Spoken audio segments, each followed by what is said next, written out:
Imagine कीजिए करोड़ों फ्लोरों वाली एक बिल्डिंग जिसका टॉप फ्लोर की खिड़की खोलते ही आपको स्पेस नजर आए और चांद आपके घर से नजदीकी शॉपिंग मॉल जितना दूरी पे हो। और अगर उतना ऊंचा बिल्डिंग होता भी है तो फिर एक बार सोचिए कि उस बिल्डिंग के टॉप फ्लोर पे एक एलिवेटर से जाने में कितना समय लगता। लेकिन क्या धरती पे करोड़ों फ्लोर्स का बिल्डिंग का कंस्ट्रक्शन होना पॉसिबल है? जानने के लिए इस वीडियो को पूरा देखें। इंसानों द्वारा बनाया गया सबसे ऊंचा कंस्ट्रक्शनों के बारे में क्या आप जानते हैं? दुनिया में इंसानों द्वारा बनाया गया सबसे ऊंचा और पहला कंस्ट्रक्शन था गीजा का पिरामिड, जो कि 147 मीटर यानी 482 फीट ऊंचा था।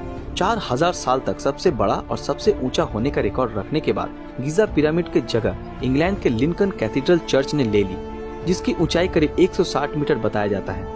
इसके बाद साल 1884 में 169 मीटर यानी कि 555 फीट ऊंचा वाशिंगटन मॉन्यूमेंट बनाया गया था। ऐसे ही ऊंची इमारतें बनाने की कोशिश आज भी जारी है। आज दुनिया का सबसे बड़ा स्टैचू किसी और देश में नहीं बल्कि हमारे देश भारत में है, जिसे स्टैचू ऑफ यूनिटी के नाम से भी हम जानते हैं, जो कि 182 मीटर यानी कि 597 फीट ऊंचा है। जबकि आज की तारीख में सबसे ऊंचा बिल्डिंग दुबई का बुर्ज खलीफा है, जो कि 882 मीटर लंबा है।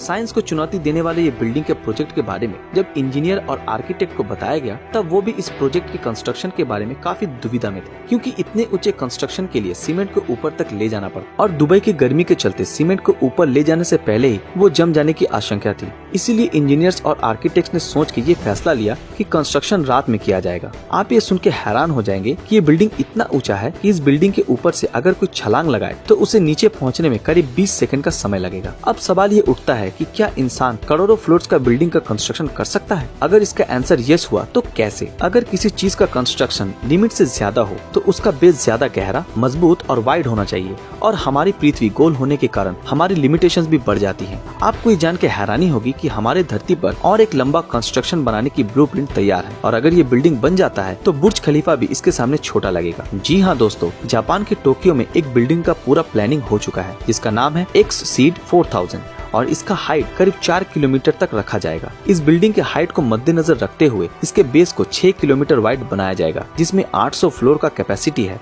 और 5 लाख से 10 लाख लोग आसानी से रह सकते हैं। 4 किलोमीटर ऊंचा बिल्डिंग बनाने के लिए उसके बेस का मजबूत होना बहुत ही जरूरी है, क्योंकि हर बिल्डिंग का प्रेशर नीचे की ओर ज्यादा होता है। बुर्ज खलीफा के आर्किटेक्ट विलियम बेकर ने कहा था कि अगर हमें माउंट एवरेस्ट जितना यानी कि 8,848 मीटर ऊंचा बिल्डिंग बनाना है तो उसका बेस हमें 4,700 किलोमीटर चौड़ा बनाना पड़ेगा, क्योंकि इतना ऊंचा बिल्डिंग का बेस अगर कमजोर हुआ तो हवा के झोंके से वो बिल्डिंग घास के पत्तों की तरह ढेर होने में ज्यादा समय नहीं लगेगा। इन हवाओं से इस बिल्डिंग को बचाने के लिए इसका शेप स्क्वायर नहीं बल्कि सर्कुलर, ओवल और ट्रायंगुलर शेप देने के बारे में आर्किटेक्ट सोच रहे हैं।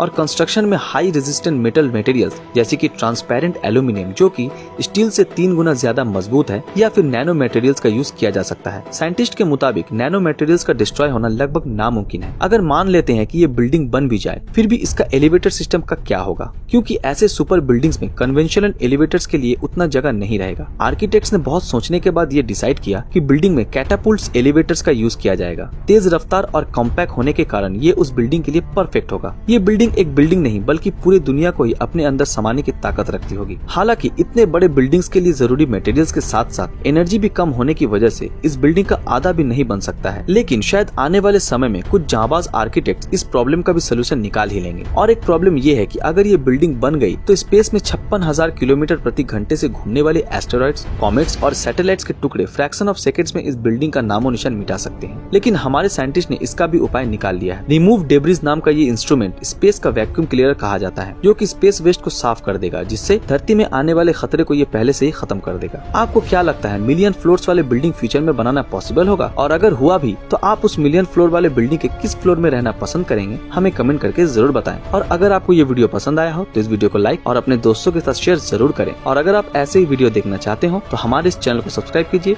और बेल आइकन ऑन कर दीजिए। तो मिलते हैं आपके साथ अगले वीडियो में, तब तक के लिए अलविदा।